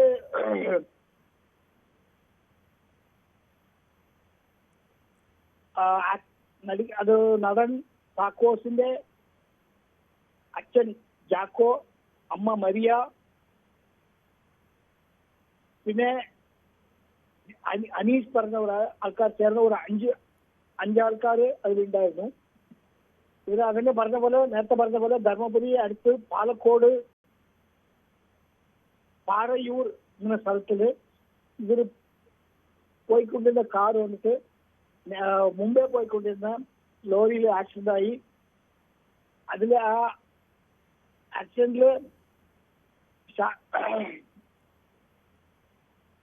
ഷൈൻ്റെ അച്ഛൻ സംഭവ സ്ഥലത്തിൽ മരണപ്പെട്ടു. ബാക്കിയുള്ള 4 ആൾക്കാർക്കും പരിക്കേറ്റ് വെച്ച് അവരെ ധർമ്മപുരി മെഡിക്കൽ കോളേജ് ഹോസ്പിറ്റലിൽ ചേർത്തിട്ട് ഇപ്പോൾ ട്രീറ്റ്മെന്റ് കൊടുത്തുകൊണ്ടിരിക്കുകയാണ്. അതെ, വളരെ നന്ദി ശ്രീ വേണു ഈ ഘട്ടത്തിൽ ഞങ്ങളോട് പ്രതികരിച്ചതിന്. ഷൈൻ സഞ്ചരിച്ച വാഹനം മുന്നിൽ പോയ ലോറിയുടെ പിറകിൽ ഇടിച്ചാണ് ഈ അപകടം സംഭവിച്ചത്. സേലത്ത് വെച്ചിട്ടാണ് ഇത്തരത്തിലൊരു അപകടം ഉണ്ടാകുന്നത്. ഈ അപകടത്തിലാണ് ഷൈനിൻ്റെ അച്ഛൻ മരിച്ചത്. എന്തായാലും മറ്റാർക്കും ഗുരുതരമായ പരിക്കില്ല എന്നത് വളരെ ആശ്വാസകരമായ കാര്യമാണ്. ധർമ്മപുരി മെഡിക്കൽ കോളേജിൽ നിന്നുള്ള ദൃശ്യങ്ങളാണ് പ്രേക്ഷകർ കാണുന്നത്. അവിടെ ഷൈനിൻ്റെ കൈക്കാണ് പരിക്കേറ്റത്. അവിടെ ട്രീറ്റ്മെൻറ്റ് നൽകുന്ന ദൃശ്യങ്ങളാണ് നമുക്ക് ന്യൂസ് 18 ലഭിച്ചിട്ടുള്ളത്. അതോടൊപ്പം ഷൈനിൻ്റെ സഹോദരനെയും ദൃശ്യങ്ങളിൽ കാണാം. അദ്ദേഹത്തിന് വലിയ പരിക്കുകളൊന്നുമില്ല എന്നതും വലിയ ആശ്വാസകരമാണ്. അമ്മയും ആശുപത്രിയിൽ പ്രവേശിപ്പിച്ചിട്ടുണ്ട്. ഒപ്പം ഒരു അസിസ്റ്റൻ്റ് കൂടിയുണ്ട്. അവരുടെ ഒന്നും പരിക്ക് ഗുരുതരമല്ല എന്നത് തന്നെയാണ് വലിയ ആശ്വാസകരമായിട്ടുള്ള കാര്യം. എന്തായാലും അച്ഛൻ്റെ മൃതദേഹം എപ്പോൾ ഇവരുടെ തൃശ്ശൂരിലെ വീട്ടിലേക്ക് എത്തിക്കും എന്നതടക്കമുള്ള കാര്യങ്ങളിൽ കൂടുതൽ അപ്ഡേറ്റ്സ് ഇനിയും വരാനുണ്ട്. സഹപ്രവർത്തകരും ബന്ധുക്കളുമെല്ലാം ഇപ്പോൾ സേലത്തേക്ക് പുറപ്പെട്ടിട്ടുണ്ട്. നവമി ചേരുന്നുണ്ട്. നവമി, ഈ മുന്നിൽ പോയ ലോറിക്ക് പിറകിൽ ഇടിച്ചാണ് ഈ അപകടം സംഭവിച്ചിട്ടുള്ളത്. കാർ അത്തരത്തിൽ ലോറിക്ക് പിറകിൽ പോയി ഇടിക്കുകയായിരുന്നു. ആരാണ് ഈ വാഹനം ഓടിച്ചത് എന്നതൊക്കെ സംബന്ധിച്ച് എന്തെങ്കിലും സൂചനയുണ്ടോ നവമി? ആര്യ, അതിലിപ്പോഴും വ്യക്തത കൈവരുന്നില്ല. ഒരു ഷൈൻ ടോം ചാക്കോയുടെ ഡ്രൈവറും പേഴ്സണൽ മാനേജറുമായിട്ടുള്ള പാച്ചു എന്നൊരാളും കൂടി ആ വാഹനത്തിൽ ഉണ്ടായിരുന്നു. അയാൾ തന്നെയാണോ വാഹനം ഓടിച്ചിരുന്നത് എന്നതിൽ ഒരു കുറച്ചുകൂടി വ്യക്തത കൈവരേണ്ടതുണ്ട്. എന്തായാലും അത് നമുക്ക് ഉടനെ തന്നെ അറിയാൻ സാധിക്കും. ലോറിക്ക് പുറകിൽ കാർ ഇടിക്കുകയായിരുന്നു. ഇനി അമിത വേഗതയിലാണോ, ഇനി ഡ്രൈവർ ഉറങ്ങിപ്പോയതാണോ കാരണം എന്നതിൽ ഇനി നമുക്ക് കാരണമാണ് കണ്ടെത്തേണ്ടത്. അതൊക്കെ വരും മണിക്കൂറിൽ അറിയാൻ സാധിക്കും. എന്തായാലും ഈ സംഭവ സ്ഥലത്ത് പോലീസ് അടക്കം എത്തിയിട്ടുണ്ട്. അതിന്റെ ഒരു പരിശോധന നടന്നുകൊണ്ടിരിക്കുകയാണ്. ആശുപത്രിയിൽ പ്രവേശിപ്പിച്ചിരിക്കുകയാണ് ബാക്കിയുള്ളവരെ. അതിൽ ഷൈൻ ടോം ചാക്കോയ്ക്കാണ് കൈക്ക് ഗുരുതരമായി പരിക്കേറ്റത്. അച്ഛൻ മരിച്ചു. അമ്മയ്ക്കും സഹോദരനും മറ്റ് പ്രശ്നങ്ങളൊന്നും തന്നെയില്ല. നിസാര പരിക്കുകൾ മാത്രമേ ഉള്ളൂ. നമുക്ക് ആ ദൃശ്യങ്ങളിൽ കാണാൻ കഴിയും. ഷൈൻ ടോം ചാക്കോയ്ക്ക് ഇപ്പോൾ ഡോക്ടറും മറ്റ് ആശുപത്രി വൃത്തങ്ങൾ ഇപ്പോൾ ചികിത്സ നൽകിക്കൊണ്ടിരിക്കുകയാണ്. അദ്ദേഹത്തിന്റെ കൈക്കാണ് ഒടിവ് സംഭവിച്ചിരിക്കുന്നത്. അതിനു വേണ്ടിയിട്ടുള്ള ചികിത്സ നൽകിയിട്ടുണ്ട്. സഹോദരന് മറ്റു കുഴപ്പമൊന്നുമില്ല. ഷൈൻ ടോം ചാക്കോയുടെ അടുത്ത് തന്നെ സഹോദരനെയും കാണാം. അമ്മയെ ആണ് മരിയ കാർമൽ. അമ്മയ്ക്കും മറ്റ് പ്രശ്നമില്ല. നിസാര പരിക്ക് മാത്രമേ ഉണ്ടായിട്ടുള്ളൂ. അച്ഛനാണ് മരിച്ചിരിക്കുന്നത്. എന്താണ് ഈ അപകടം, ആരാണ് വാഹനം ഓടിച്ചിരുന്നതിൽ വ്യക്തത വന്നിട്ടില്ല. അത് നമുക്ക് അറിയേണ്ടിയിരിക്കുന്നു. ഉറങ്ങിപ്പോയതാണോ, ഈ ലോറിയുടെ പുറകിലാണ് ഈ കാറ് പോയി ഇടിച്ചിരിക്കുന്നത്, അതെങ്ങനെയാണ് ആ അപകടം ഉണ്ടായതെന്നതിൽ വ്യക്തത കൈവരേണ്ടതുണ്ട്. അതിനു വേണ്ടിയിട്ടുള്ള പരിശോധനകൾ, പോലീസിന്റെ പരിശോധന നടന്നുകൊണ്ടിരിക്കുകയാണ്. ഈ മൃതദേഹം നാട്ടിലെത്തിക്കുന്നത് ആയിട്ട് ബന്ധപ്പെട്ട കാര്യങ്ങളിലാണ് ഇനി അറിയേണ്ടത്. അതിന് ഇവിടെ നിന്ന് ബന്ധുക്കളും ഷൈൻ ടോം ചാക്കോയുടെ അടുത്ത ബന്ധുക്കളും സഹപ്രവർത്തകരും ഒക്കെ അങ്ങോട്ടേക്ക് പുറപ്പെട്ടിട്ടുണ്ട്. അവരൊക്കെ ചെന്ന് സംസാരിച്ചതിന് ശേഷമായിരിക്കും ബാക്കി നടപടിക്രമങ്ങളൊക്കെ ഉണ്ടാവുക. എന്തായാലും ഇന്ന് വൈകിട്ടോടോ നാളെയോടു കൂടിയായിരിക്കും ഇനി മൃതദേഹം, ചിലപ്പോൾ ഇന്ന് വൈകിട്ടോടുകൂടി തന്നെ ആയിരിക്കും മൃതദേഹം നാട്ടിലെത്തിക്കുക എന്നാണ് നമുക്ക് പ്രതീക്ഷിക്കുന്നത്. കാരണം മറ്റുള്ളവർക്ക് അപകടങ്ങളൊന്നും സംഭവിച്ചിട്ടില്ല. ഷൈൻ്റെ കൈക്ക് മാത്രം പരിക്കേൽക്കുകയും ചെയ്തിട്ടുള്ളത്. വളരെ ദുഃഖം ഉള്ളൊരു ഞെട്ടലുള്ള വാക്കുന്നൊരു വാർത്ത കൂടിയായിരുന്നു. അദ്ദേഹത്തിന്റെ സഹപ്രവർത്തകർക്ക് ഇപ്പോഴും ആ ഞെട്ടലിലാണ്. പ്രത്യേകിച്ച് ഷൈൻ ടോം ചാക്കോയെ പോലെ അത്രയും സുപരിചിതനായിട്ടുള്ള ഒരു വ്യക്തി കൂടിയാണ് ഷൈൻ ടോമിന്റെ പിതാവ് ചാക്കോ. അതാണ് നമ്മൾ നേരത്തെ പറഞ്ഞതുപോലെ തന്നെ ഇപ്പോൾ ഈ ആശുപത്രിയിലേക്ക് പോകുന്ന വഴിയായിരുന്നു. അതോടൊപ്പം നേരത്തെ ഉണ്ടായിരുന്ന വിവാദ ഘട്ടങ്ങളിലൊക്കെയും സിനിമാ മേഖലയുമായി ബന്ധപ്പെട്ട് ചർച്ചകൾ നടക്കുമ്പോഴും പോലീസ് സ്റ്റേഷനിൽ പോകേണ്ടപ്പോഴും അങ്ങനെ എല്ലാ സമയത്തും ഷൈനോടൊപ്പം എപ്പോഴും നമുക്ക് അച്ഛനെയും അമ്മയും കാണാൻ സാധിക്കുമായിരുന്നു എന്നുള്ളതാണ്. ഒരു ചെറിയ കുട്ടിയെ കൊണ്ട് നടക്കുന്നത് പോലെ എപ്പോഴും ചേർത്ത് നിർത്തി കൊണ്ടുപോകുന്ന ഒരു ശൈലിയായിരുന്നു ആ അച്ഛനും അമ്മയ്ക്കുമൊക്കെ ഉള്ളത്. ആ പിൻബലമാണ് ഷൈന് ഇപ്പോൾ നഷ്ടമായിരിക്കുന്നത് എന്നതാണ് അതീവ ദുഃഖകരമായ കാര്യം. അതുകൊണ്ട് തന്നെ എപ്പോഴും ഷൈനൊപ്പം ഉണ്ടായിരുന്നത് കൊണ്ട് തന്നെ ഈ സിനിമാ മേഖലയിലെ മറ്റ് സഹപ്രവർത്തകർക്കെല്ലാം അത്രത്തോളം അടുത്ത് സൗഹൃദവും പരിചയവും ഒക്കെ ഉണ്ടായിരുന്ന ഒരു വ്യക്തി കൂടി ആയിരിക്കും സ്വാഭാവികമായും പി ചാക്കോ, അല്ലേ? അതെ, തീർച്ചയായും ആര്യ. നമ്മൾ ഈ വിവരം ഈ സിനിമാ മേഖലയിലുള്ള ചിലരോടൊക്കെ സംസാരിക്കുമ്പോൾ എല്ലാവരും അവർ പറയുന്നത് വളരെയേറെ വേദനയോട് കൂടിയാണ്. കാരണം ഈ ഷൈൻ ടോം ചാക്കോയുടെ ഒപ്പം തന്നെ ഉണ്ടാകുന്ന ഒരു വ്യക്തി കൂടിയാണ് ഈ പിതാവ് ചാക്കോ. കാരണം ഈ സംഭവങ്ങളൊക്കെ നടക്കുന്ന സമയത്ത്, ഈ വിവാദ വിഷയങ്ങളൊക്കെ നടക്കുന്ന സമയത്ത് അദ്ദേഹത്തിന് വേണ്ടി സംസാരിക്കുവാനും അദ്ദേഹത്തിന് എല്ലാവിധ പിന്തുണ നൽകുന്നതിനും ഈ പോലീസിന്റെ ചോദ്യം ചെയ്യലായിക്കോട്ടെ, അമ്മ ഓഫീസിലും പ്രൊഡ്യൂസേഴ്സ് അസോസിയേഷന്റെ ഓഫീസിലും ഒക്കെ ചർച്ചകൾക്ക് വരുമ്പോൾ ഷൈൻ ടോം ചാക്കോയുടെ കൈ പിടിച്ച് ഒപ്പം ഉണ്ടായിരുന്നത് പിതാവാണ്. അദ്ദേഹത്തിന് എല്ലാ പിന്തുണയും നൽകി ഈ ഡി അഡിക്ഷൻ സെന്ററിലേക്ക് കൊണ്ടുപോകണമെന്ന പോലീസിന്റെ നിർദ്ദേശത്തിൽ പോലും തന്റെ മകനെ തിരിച്ചു ജീവിതത്തിലേക്ക് കൊണ്ടുവരാൻ, ഈ ലഹരിയിൽ നിന്ന് മുക്തി നേടുന്നതിന് വേണ്ടി താൻ ഒപ്പം ഉണ്ടാകും, അതിനുവേണ്ടി താൻ കൊണ്ടുപോകുമെന്നതൊക്കെ പറയുന്നത് ഈ അച്ഛനായിരുന്നു. ഓരോ ഘട്ടത്തിലും ഷൈൻ ടോം ചാക്കോയ്ക്കൊപ്പം ഈ അച്ഛനും അമ്മയും സഹോദരനും ഉണ്ടായിരുന്നു. ചോദ്യം ചെയ്യലിന് ശേഷം തിരിച്ച് വീട്ടിലേക്ക് പോകുന്ന സമയത്ത് പോലും കൂട്ടാൻ വന്നത് സഹോദരനാണ്. ഈ യാത്ര പോലും ഷൈൻ ടോം ചാക്കോയ്ക്ക് വേണ്ടി ആ ഡി അഡിക്ഷൻ സെന്ററിലേക്ക് പോകുന്നതിന് വേണ്ടിയിട്ടാണ്. അതിനിടയിലാണ് ഈ വലിയൊരു അപകടം ഉണ്ടായത്. നേരത്തെയും ആദ്യ സിറ്റിങ്ങിലൊക്കെ ഇവർ തൃശ്ശൂരിലെ വീട്ടിൽ നിന്നും ബാംഗ്ലൂരിലേക്ക് കാറിലാണ്, റോഡ് മാർഗമാണ് ഇവർ ബാംഗ്ലൂരിലേക്ക് പോയിരുന്നതും. അവിടെ ചികിത്സ തുടർന്നുകൊണ്ടിരിക്കുകയാണ്. അതിനിടയിലാണ് മറ്റൊരു സിനിമയുടെ പ്രൊമോഷന്റെ ഭാഗമായി ഷൈൻ ടോം ചാക്കോ ഈ അടുത്ത ദിവസങ്ങളിലൊക്കെ, കഴിഞ്ഞ ദിവസങ്ങളിലൊക്കെ ഷൈൻ ടോം ചാക്കോ കൊച്ചിയിലുണ്ടായിരുന്നു. പല ഓൺലൈൻ മാധ്യമങ്ങളിലൊക്കെ അഭിമുഖം നൽകിയിരുന്നു. അപ്പോഴൊക്കെ പിതാവും ആ വേദിയിൽ ഷൈൻ ടോം ചാക്കോയ്ക്കൊപ്പം ഉണ്ടായിരുന്നു. അതിനുശേഷമാണ് ഇന്ന് വീണ്ടും ഈ ഡി അഡിക്ഷൻ സെന്ററിലേക്ക് പോകേണ്ട ദിവസമായിരുന്നു. ഇന്നലെ രാത്രിയോടുകൂടിയാണ് ഇവർ തൃശ്ശൂരിൽ നിന്നും ബാംഗ്ലൂരിലേക്ക് പുറപ്പെട്ടത്. അത് സേലം വഴി പോകുന്നതിനിടയിലാണ് ധർമ്മപുരി എന്ന സ്ഥലത്ത് വെച്ച് ഷൈൻ ടോം ചാക്കോയുടെ ഒരു ലോറിക്ക് പുറകിൽ ഈ കാർ ഇടിക്കുകയായിരുന്നു. ഈ വാഹനം ഓടിച്ചത് ആരാണെന്നതിൽ വ്യക്തത വരേണ്ടതുണ്ട്. ഒരു ഡ്രൈവറും പേഴ്സണൽ മാനേജറുമായിട്ടുള്ള പാച്ചുവും ഒപ്പം ഉണ്ടായിരുന്നു എന്നാണ് അറിയാൻ കഴിയുന്നത്. ആരാണ് ആ സമയത്ത് വാഹനം ഓടിച്ചതിൽ നിന്നും വ്യക്തത വന്നിട്ടില്ല. എന്തായാലും നമുക്ക് വരും മിനിറ്റുകളിൽ അത് അറിയാൻ സാധിക്കും.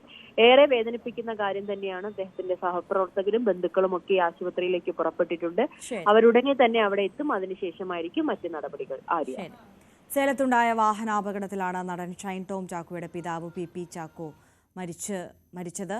മറ്റ് കൂടുതൽ വിവരങ്ങളൊക്കെയും ഓരോ ഘട്ടത്തിലും വന്നുകൊണ്ടിരിക്കുന്നതേ ഉള്ളൂ. എന്തായാലും ഷൈനിൻ്റെയും മറ്റ് കുടുംബാംഗങ്ങളുടെയും പരിക്ക് അത്രത്തോളം ഗുരുതരമല്ല. അവരെ ധർമ്മപുരിയിലെ ആശുപത്രിയിൽ പ്രവേശിപ്പിച്ച് ചികിത്സ നൽകിയിട്ടുണ്ട്.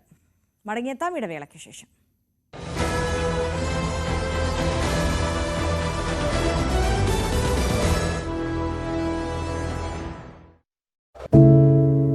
ഒരു മാധ്യമ പ്രവർത്തക എന്ന നിലയ്ക്ക് ഇപ്പോൾ ഏറ്റവും കൂടുതൽ കൈകാര്യം ചെയ്യേണ്ടി വരുന്നത് ലഹരിയുമായി ബന്ധപ്പെട്ട വാർത്തകളാണ്. കൊച്ചുകുട്ടികൾ മുതൽ യുവാക്കൾ വരെ എല്ലാവരും ഉൾപ്പെട്ടിരിക്കുന്ന ലഹരിയുടെ ഒരു വല. എന്താണ് നമ്മുടെ യുവതലമുറയ്ക്ക് സംഭവിക്കുന്നത് എന്നൊക്കെ എല്ലാവരും ചോദിച്ചു കാണും. പക്ഷേ അവരുടെ പ്രശ്നങ്ങളെ, അത് കുട്ടികൾ മുതൽ യുവാക്കൾ വരെ, അവരുടെ പ്രശ്നങ്ങളെ കേൾക്കുന്നതിന്, മനസ്സിലാക്കുന്നതിന്, ഒരു പരിഹാരം പറയുന്നതിന് മുതിർന്നവരായ നമുക്ക് എത്രമാത്രം കഴിയുന്നുണ്ട്? അവരിൽ ഉണ്ടാകുന്ന ചെറിയ മാറ്റങ്ങൾ നമ്മൾ തിരിച്ചറിയാറുണ്ടോ? അവരുടെ ചുറ്റുമുള്ളത് ഒരു മായാലോകമാണ്. സോഷ്യൽ മീഡിയയുടെ, വീഡിയോ ഗെയിമുകളുടെ, സിനിമയുടെ, വാർത്തയുടെ വലിയ വിവരശേഖരത്തിന്റെ ലോകം. ആ ലോകത്തിനകത്ത് കുരുങ്ങിപ്പോകുന്ന കുട്ടികളെ തിരിച്ച് യഥാർത്ഥ ജീവിതത്തിലേക്ക്, മണ്ണിന്റെ മണമുള്ള ജീവിതത്തിലേക്ക് തിരിച്ചു കൊണ്ടുവരാൻ നമുക്കും കഴിയേണ്ടതല്ലേ? അവരെ കേൾക്കാൻ, അവരിൽ ഉണ്ടാകുന്ന മാറ്റങ്ങൾ തിരിച്ചറിയാൻ, അവരുടെ പ്രശ്നങ്ങൾക്ക് പരിഹാരം കാണാൻ നമുക്ക് മാത്രമേ കഴിയൂ. ചേർത്ത് പിടിക്കാം നമ്മുടെ കുട്ടികളെ. ലഹരിയുടെ വലയിൽ കുരുങ്ങാതെ അവരെ കാത്തുരക്ഷിക്കാം.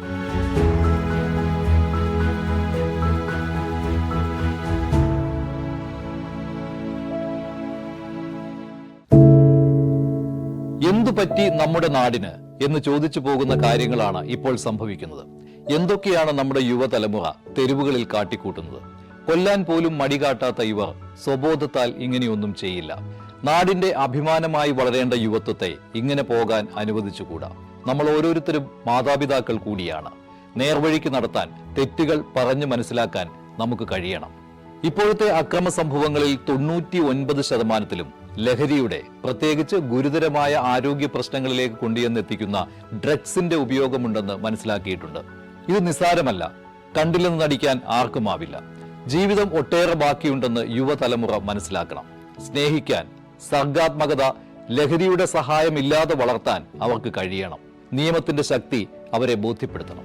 Say no to drugs, a big yes to life.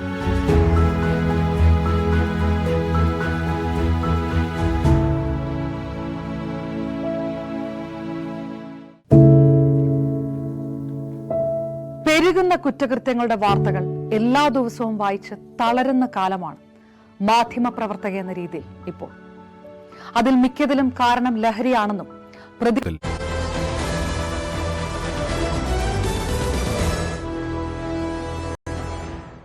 നിലമ്പൂരിലേക്കാണ് പോകുന്നത്. പോരുമുറുകുന്ന നിലമ്പൂർ.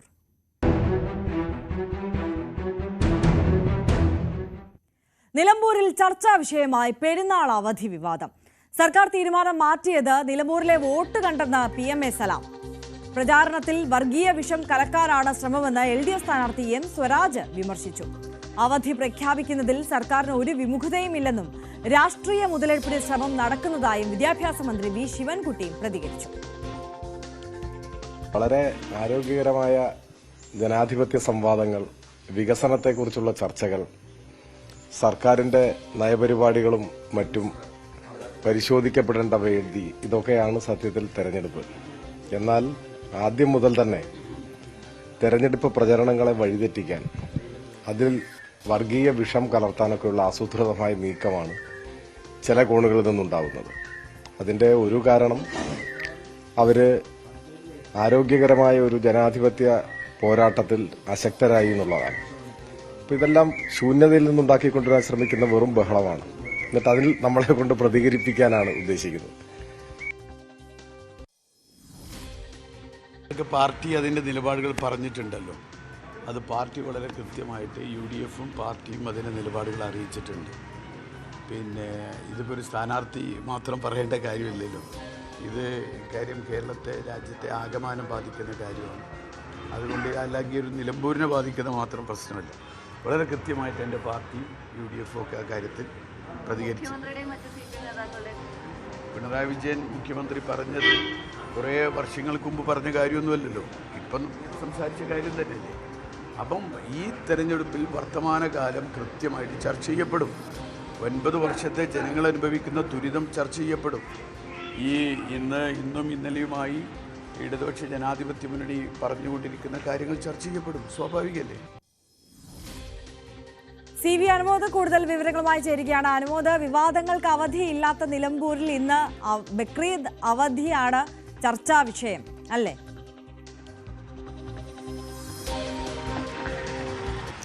അതെ, വിവാദങ്ങൾക്ക് അവധിയില്ല, അവധിയാണ് പക്ഷേ ഇപ്പോൾ വിവാദമായിരിക്കുന്നത്. നിലമ്പൂരിൽ കഴിഞ്ഞ ദിവസം തന്നെ ഈ സർക്കാരിൻ്റെ ഈ അവധി പ്രഖ്യാപനത്തിൽ വലിയ പ്രതിഷേധങ്ങൾ ഉയർന്നിരുന്നു. UDF അവരുടെ നിലപാട് വ്യക്തമാക്കിക്കൊണ്ട് വന്നിരുന്നു. കോൺഗ്രസും മുസ്ലിം ലീഗും ഇക്കാര്യത്തിൽ സർക്കാരിൻ്റെ തീരുമാനത്തിനെതിരെ വലിയ പ്രതിഷേധം ഉയർത്തിയിരുന്നു. അതേ തുടർന്നാണ് ഇപ്പോൾ ഇന്നലെ രാത്രി തന്നെ ഈ ഒരു തീരുമാനം മാറ്റിയതെന്നാണ് UDF അവകാശപ്പെടുന്നത്. ഇന്നിപ്പോൾ PMA സലാം അല്പസമയം നമ്മൾ സംസാരിച്ചപ്പോൾ നിലമ്പൂർ ഉപതെരഞ്ഞെടുപ്പ് മുന്നിൽ കണ്ടുകൊണ്ട് സർക്കാർ നടത്തുന്ന ഒരു നീക്കമാണിത്. തെരഞ്ഞെടുപ്പ് പേടിച്ചുകൊണ്ടാണ് സർക്കാർ ഇത്തരത്തിലൊരു നടപടിയിലേക്ക് പോയത്. ന്യൂനപക്ഷ വിഭാഗങ്ങളെ സർക്കാർ മനഃപൂർവ്വം ഉപദ്രവിക്കുകയാണ് എന്നൊരു അഭിപ്രായമാണ് ലീഗിനുള്ളത്. ലോക്സഭാ തെരഞ്ഞെടുപ്പ് ഫലം വന്നതിന് ശേഷം ന്യൂനപക്ഷങ്ങൾ സർക്കാർ ഇടതുപക്ഷത്തിനൊപ്പം നിന്നില്ല എന്ന ഒരൊറ്റ കാരണം കൊണ്ട് ന്യൂനപക്ഷങ്ങളെ സർക്കാർ വേട്ടയാടുന്ന തരത്തിലേക്ക് നിലപാടെടുക്കുന്നു. അതിൻ്റെ തുടർച്ചയാണ് ഈ അവധി പ്രഖ്യാപനവും തുടർന്നുള്ള പ്രതിഷേധത്തെ തുടർന്നുള്ള U-ടേൺ ഒക്കെ അത്തരത്തിലാണ് ഇത് ലീഗ് കാണുന്നത്. അങ്ങനെ തന്നെ ഈ ഒരു വിഷയം നിലമ്പൂരിൽ പ്രചരണായുധമാക്കുവാനും ഇതിനോടകം തന്നെ UDF തീരുമാനിച്ചിരിക്കുന്നു. ഇന്ന് സ്ഥാനാർത്ഥി പര്യടനം ഇല്ലാത്തതുകൊണ്ടും അതുപോലെ തന്നെ UDFിൻ്റെ വലിയ നേതാക്കൾ ഇവിടെ ഇല്ലാത്തതുകൊണ്ടും നിലമ്പൂരിലെ വേദികളിൽ ഇത് എത്രമാത്രം ചർച്ചയാകുമെന്ന് അറിയില്ല. പക്ഷേ ഇത് കേരള രാഷ്ട്രീയത്തിൽ ഇന്നത്തെ ഒരു ചർച്ചാ വിഷയമാക്കി വരും ദിവസങ്ങളിലും നിലമ്പൂരിലെ ഉപതെരഞ്ഞെടുപ്പിലേക്ക് ഇത് ഒരു പ്രധാന വിഷയമായി കൊണ്ടുവരുവാനാണ് UDFിൻ്റെ ഭാഗത്തു നിന്നുള്ള ആലോചന ഉള്ളത്. അത്തരത്തിലാണ് UDF ഈ വിഷയത്തോട് പ്രതികരിച്ചിരിക്കുന്നത്. സർക്കാർ ഇതിനെ സാങ്കേതിക കാരണങ്ങൾ പറഞ്ഞ് നിയമപരമായ കാര്യങ്ങളും പറഞ്ഞ് പ്രതിരോധിക്കുമ്പോഴും UDF ഇത് നിലമ്പൂരിൽ ഒരു മുഖ്യ തെരഞ്ഞെടുപ്പ് പ്രചാരണ വിഷയമാക്കി ഉയർത്തുകയാണ്. തീർച്ചയായും CV അനുമോദാണ് നിലമ്പൂരിൽ നിന്ന് വിശദാംശങ്ങളുമായി നമുക്കൊപ്പം ചേർന്നത്. 9 മണി വാർത്തകളുടെ സമയം ഇവിടെ അവസാനിക്കുകയാണ്. കൂടുതൽ വാർത്തകളും വിശകലനങ്ങളും ഒക്കെ ന്യൂസ് ട്രെൻഡ്സിൽ കാണാം. ഇടവേളയ്ക്ക് ശേഷം അപർണ കുറുപ്പ് ചേരും. നമസ്കാരം.